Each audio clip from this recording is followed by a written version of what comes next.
Welcome back to another one, guys. We got some squirrel hunting in this video. This video took me way too long to make, but the pellet gun was definitely a challenge. This was the first gun that was ever gifted to me. I think we got it for like 50 bucks at Cabela's at the time. It shoots a pretty decent group, but it has some challenges of its own, as you'll see throughout the video. But I hope you guys enjoy. I'm out in the backyard, sighting in the pellet gun here. Got a beautiful day. It's about 40 degrees outside. Just in a sweatshirt.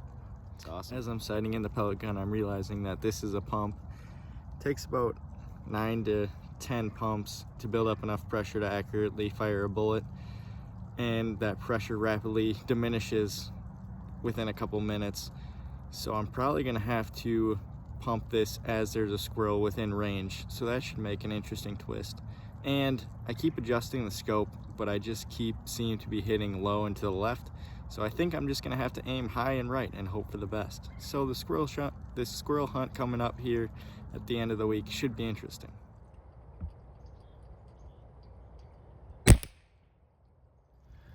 This is what I'm working with. When I'm aiming dead center, I keep hitting right here. And when I'm aiming right about here, I've been hitting in this group.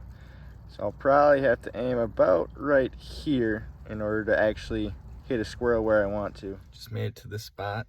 It's snowing pretty good here today. About 30 degrees, not a lick of wind. Not sure how this weather will affect some squirrel hunting, but I need to change it up from deer hunting. These deer have been kicking my butt recently, so squirrel hunting is always something that I have wanted to do. It's been on my bucket list for a long time, and I got the pellet gun somewhat sighted in. We know where we need to aim, so it should be an interesting morning. Gonna give it about an hour or so. I hope you guys enjoy. All right, guys, we just got set up. Spooked a squirrel on the way in, so it should be pretty good. It's snowing pretty good, but we'll see what happens.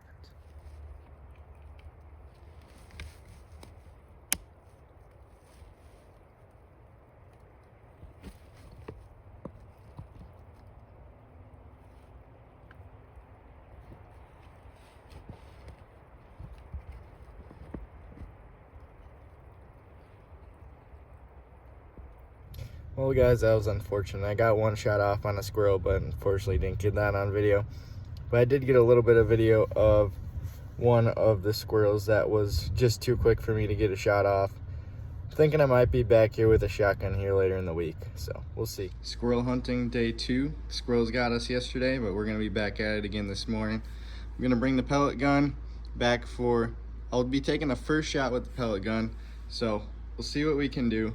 But instead of having to pump it 9 times, I'm gonna be bringing this youth model 20 gauge, first ever hunting gun that I was ever gifted, and that will be there for a follow-up shot if I miss with the pellet gun. And then on the youth model, I'm adding a little bit of extra padding on the back, not because I'm a wimp and scared of the recoil, just to add a little length to the gun because it is super short and it would be hard to shoulder. I picked the youth model 20 gauge because I felt like it goes along with the challenge theme a little bit, but we'll see what these guns can do. Squirrel hunt day 2 just arrived at the spot. Got a good feeling about today. I'm gonna try and sit out there until I get one, so hopefully I'm not sitting for too long.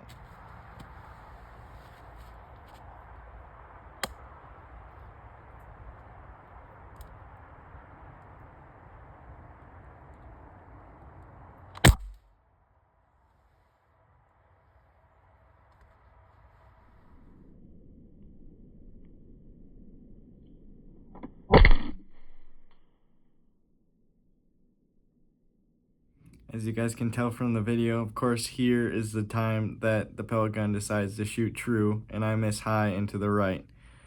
After that miss, I sit there for another 30 minutes or so and just have some squirrels winding up in the trees, but can't really get any shots off. Then I decide to go for a walk, and here's what I find.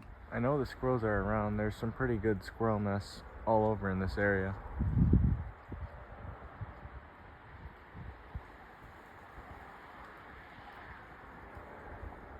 I know my boot prints are over it now, but there's even a nice little trail that the squirrels used to get from where I was sitting down into the woods.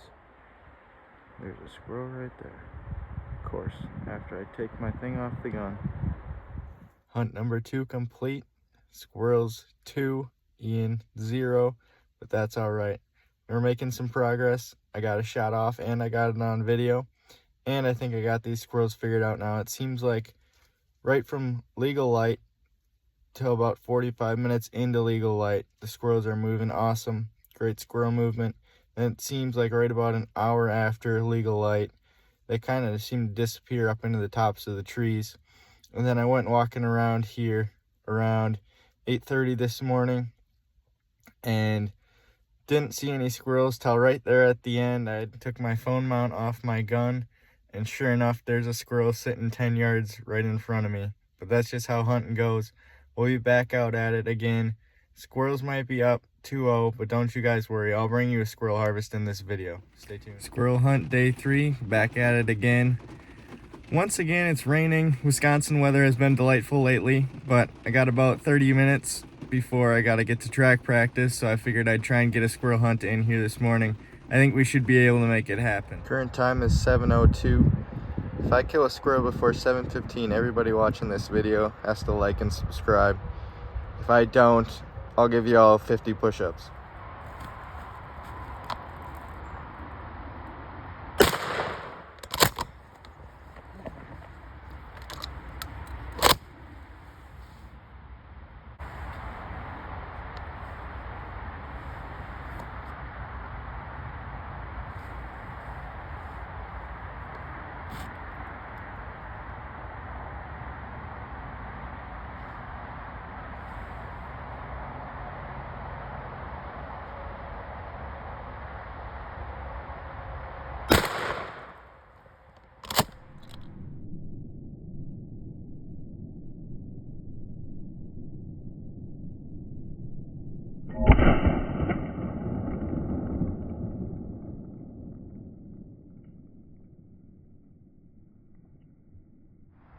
Time check is 7:22. I guess you guys win. I'll give you the 50 push-ups at the end, but I think we got to scroll down.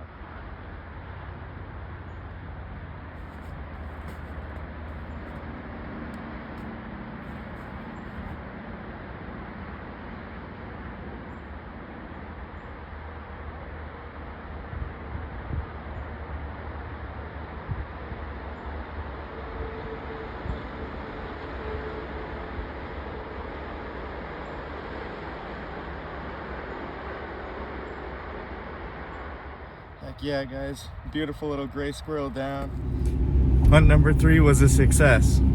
Finally got a squirrel. Took about 3 hunts and 4 or 5 shots, but we made it happen. Not proud of my shooting, but I'm proud that I was finally able to harvest a squirrel. So, as you guys can tell from the video, I probably could have harvested another squirrel, but everything that I harvest, I want to make sure that I eat and respect. So I wanted to make sure that I could figure out a good way to prepare squirrel before I went out and killed a bunch of them. So the one will be perfect, and I'm excited to try this squirrel and see what it tastes like. Now I'm not going to actually show any of this, but I will walk you guys how to clean the squirrel from what I found online. So the first thing you're going to want to do is you're going to want to cut the feet off, and then you'll cut the head off. And after you've done that, you're going to make a small insertion in the middle back of the squirrel, just enough to get a couple fingers in, and then you will take it and you'll pull it to the ends of the squirrel, and that'll be how you get the hide off. Once you get the hide off, you're gonna kind of gut it like you would a little deer. You're gonna make an incision up the stomach, and then you're gonna scoop the guts out. And then you could either leave the squirrel full and put it in a crock pot like that, or you could cut the legs off and use the back straps, and you could do like some deep fried wings or something. Not quite sure what I'm gonna be doing yet, but I'm sure you guys will find out here shortly. So once you get that squirrel all quartered up, it'll look kind of like a miniature deer. You got some quarters here, and then you got the front half of the body and the back half of the body. Now today we're gonna be doing this in the slow cooker. I think that'll be the best way to do it. We're gonna be taking some avocado spray to make sure that it doesn't stick anywhere.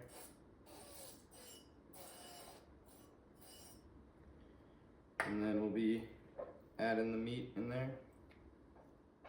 Once you get all the meat in there, we're gonna be using some garlic salt, some onion powder, and a little bit of pepper. And then after all that, we're gonna finish it off, put a little chicken stock in there to make sure that it doesn't dry out.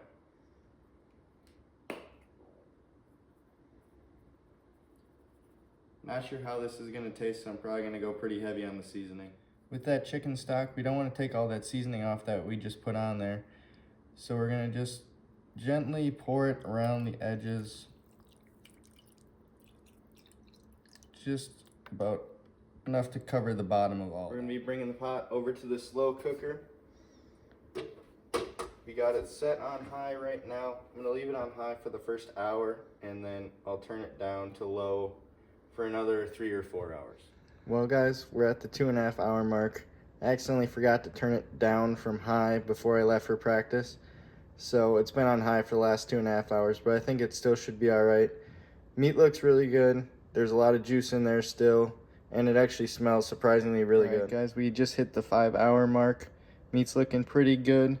Checking it with the meat thermometer here. Looking at 171. Make sure when you're doing this stuff that it gets cooked all the way through. 165 is normally a good temperature. Move on to our side dish. For our side dish, we're gonna be making super easy bacon mac and cheese. I'm using some leftover noodles. You could just boil some noodles for 10 minutes, but this was in the fridge and I like to use up leftovers. So I'm gonna be putting this in a bowl. And then I'm gonna be taking a jar of Alfredo sauce. I'm gonna dump that all over the top. Next, I'm gonna take some shredded cheese. We got a blend of all different kinds. We got Colby Jack, Monterey, all finely shredded. Put a good amount in there.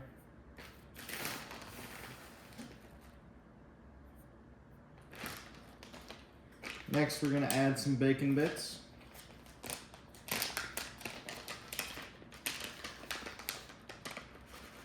Sprinkle those in there. And then you're gonna wanna mix that all together, and then it'll go in the oven for about 10 minutes. This is what we're working with it all mixed up. We're gonna bring it on over to the oven. We got the oven set at 350. We're gonna put it in there for about 10 minutes. 10-minute mark in the oven. We're gonna take it out. We're gonna mix it up, and then we're gonna add some extra cheese and panko, and we're gonna put it in the oven on broil for a couple minutes.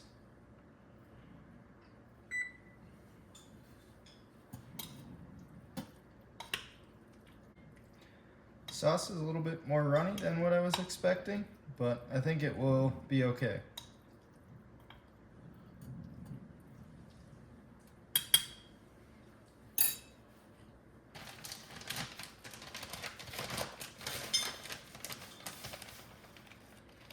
We're gonna add a little layer of cheese on there.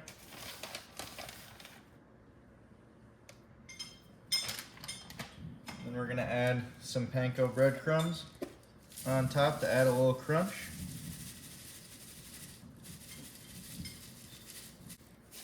And then we'll put that back in the oven on broil for about 3 to 5 minutes.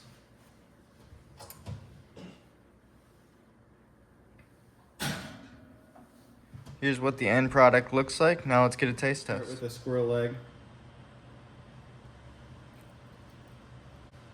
It's pretty good actually.